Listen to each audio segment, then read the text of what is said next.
Hi, I'm Steve Adubato. Welcome to a very important program. We kick off with our longtime friend, Carlos Medina, who is the president of the Statewide Hispanic Chamber of Commerce of New Jersey, and, of course, the executive producer and host of a great show on NJ PBS, and it's called Pasa NJ. Good to see you, Carlos.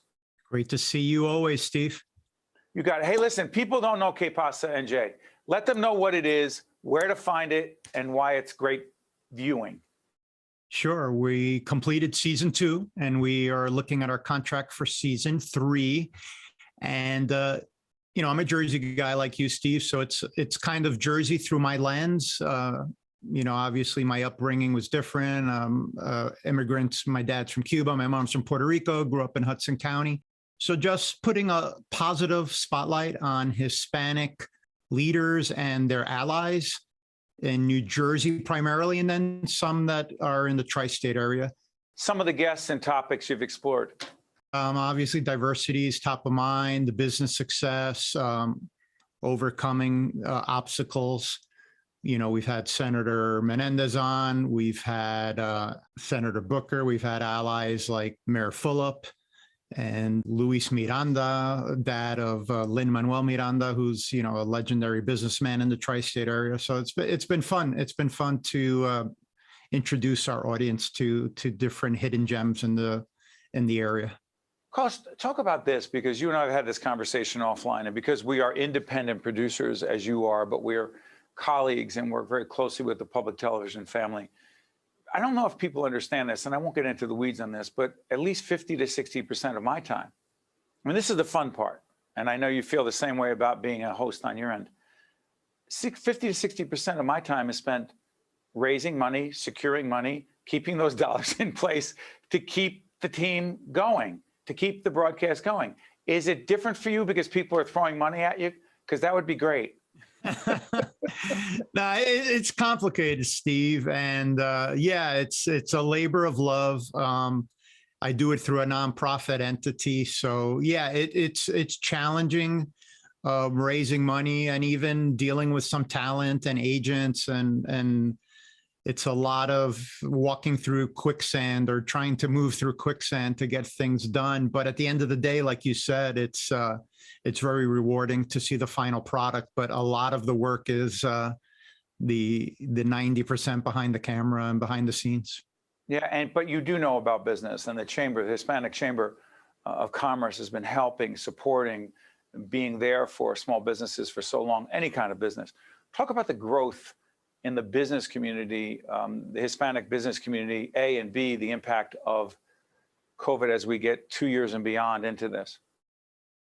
It's, the numbers, the last census shows that New Jersey's 21.6% Hispanic, and those are those that filled out. So I feel that number's even higher, but a very impressive number. And we just keep on growing. The Hispanic business population is doubling and tripling. Back in 2009, when we had our last recession, Hispanic businesses were growing while Main Street businesses were stagnant. And there's an argument to be made that Hispanic businesses drove us out of that recession. I'd make the same argument now, Steve. We're in a COVID recession. Businesses are struggling. Hispanic businesses, we just had our gala recently, and the Business of the Year has opened up multiple new restaurants in the midst of a pandemic. And that's really up and down, from mom and pop shops up to large, law firms and corporations that are Hispanic owned. They're all, really working during the pandemic to keep the economy going, keep their employees, with a steady source of income. That one restaurant would feed and send the food home to all of the families of folks that worked for him.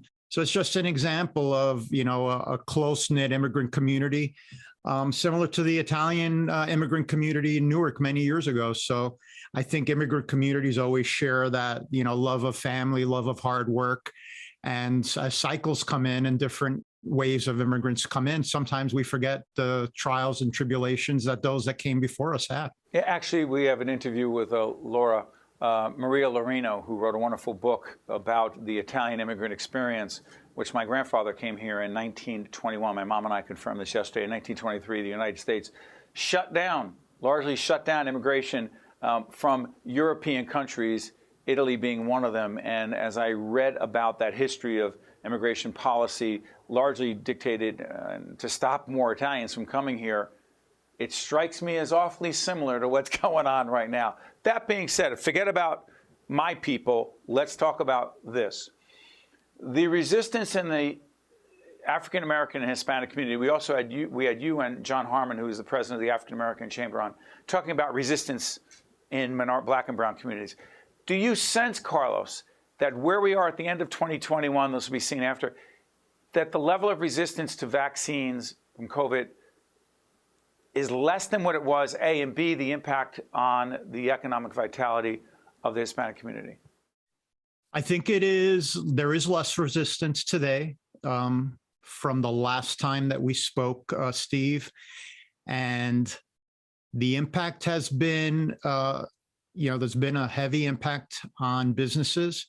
The EDA was another award winner at the gala, I will mention. Economic Development Authority, Tim Sullivan and the team. Tim Sullivan, Ty Cooper, they've been amazing partners of the chamber and helped us get a lot of the grant monies and the Small Business Administration payroll protection plan money into our members' hands by partnering with us, by trying to get things in English and in Spanish and getting them into communities that generally don't have access to these type of programs. And I think they did a fantastic job, honestly, making sure they partnered with John Harmon, with a veteran chamber, with diverse chambers, with small businesses in general, up and down Main Street. Any big corporate support? We don't want to be plugging because we're all in the fundraising business, but any big corporate support? Yeah, this year, Wells Fargo, PNC Bank, the banks have been heavy supporters, Horizon Blue Cross. It's been, we've had a lot of corporations realize the struggle and also realize with these numbers that the census is showing, these are potential clients, consumers, customers that corporations want to make sure they're engaged with. So it is philanthropy, but it's also good business. It sure is. Hey, Carlos, do me a favor. NJ PBS, our terrific public broadcasting operation, Joe Lee, now the general manager, Neil Shapiro, our leader overall. Tell everyone when people can see Pasa NJ on NJ PBS. We'll be starting up again, hopefully March of 22. And it's generally the last Saturday of the month at 9 a.m. on NJ PBS. And immediately after that, about a day after, it could be on the landing page on pbs.org, where we have all of our episodes archived. And we'll put up your website throughout so people can find out more. Hey, Carlos, all the best to you and your family in the new year. We look forward to more conversations. Likewise, Steve. God bless. Same to you. We'll be right back after this. I'm Miles, and this is what I work for. To be my best for them and for me, in body and in mind. I need a health insurer that helps me get the care I need for both. That has mental health professionals that I can talk to when I need to. Because when I feel strong and secure, so do they. This is my life. And this is how Horizon Blue Cross Blue Shield of New Jersey works for me. Also brought to you by Wells Fargo, Fedway Associates, Inc., MD Advantage Insurance Company, Englewood Health, the New Jersey Economic Development Authority, Horizon Blue Cross Blue Shield of New Jersey, here when you need us most, now and always. Choose New Jersey, the Robert Wood Johnson Foundation, and by Johnson & Johnson.